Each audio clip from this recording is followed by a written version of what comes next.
Hello, I am Eugene Victor Debs, and I once said, "In every age it has been the tyrant, the oppressor, and the exploiter who has wrapped himself in the cloak of patriotism or religion, or both, to deceive and overawe the people." Today I want to reflect on the meaning of these words, how they applied in my time, and why they resonate so strongly in the world today.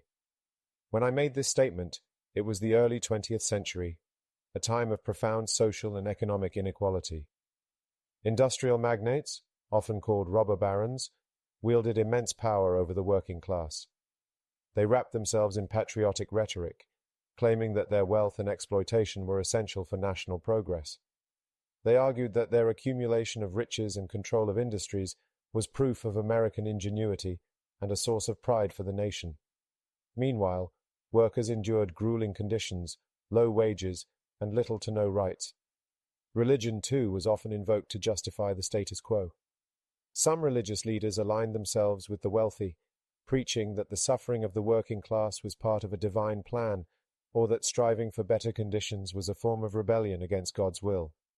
Patriotism and religion, instead of being forces for justice and unity, were twisted into tools of control, used to suppress dissent and silence calls for equality.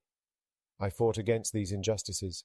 As a labor leader, I stood with workers who demanded fair wages, humane conditions, and the right to organize. I saw how the oppressors used patriotism to brand striking workers as un-American, accusing them of betraying their country.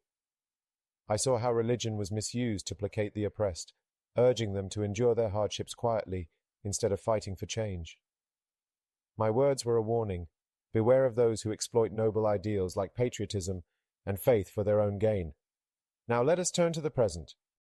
My words remain as relevant today as they were then, because the tactics of tyrants, oppressors, and exploiters have not changed.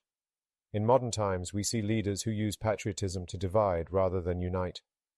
They drape themselves in national flags and declare their actions to be in the best interest of the country, even as they undermine democratic institutions, erode civil liberties, and enrich themselves at the expense of ordinary people.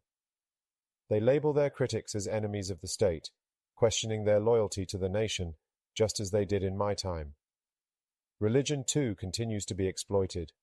Some leaders invoke faith to justify policies that harm the most vulnerable, whether it be denying aid to the poor, restricting the rights of women and minorities, or stoking hatred against those who believe differently. Instead of being a source of moral guidance, religion is often wielded as a weapon to consolidate power and silence opposition. The modern age has also introduced new tools for exploitation, disinformation and media manipulation. Social media platforms amplify divisive rhetoric, making it easier for tyrants to deceive and overawe the people. Misinformation spreads faster than ever, convincing people to act against their own interests while enriching those at the top. Yet, there is hope. The same tools that tyrants use to deceive can be harnessed to inform and empower. Just as we organized labor unions and built solidarity across communities in my time, we can now use technology to expose lies, share truths, and unite against oppression. But this requires vigilance. We must question those who invoke patriotism or religion to justify actions that harm others. We must demand accountability from leaders and corporations alike. And above all, we must remember that the power to resist exploitation lies in the hands of the people. Patriotism and religion are not inherently oppressive. They are noble ideals when used to uplift, unite, and inspire. But we must always be wary of those who wrap themselves in these cloaks to deceive and dominate. The fight for justice, equality, and truth is ongoing, and it is one that every generation must take up. For more on the current information war we are all experiencing today, visit information-warfare.com. Thank you.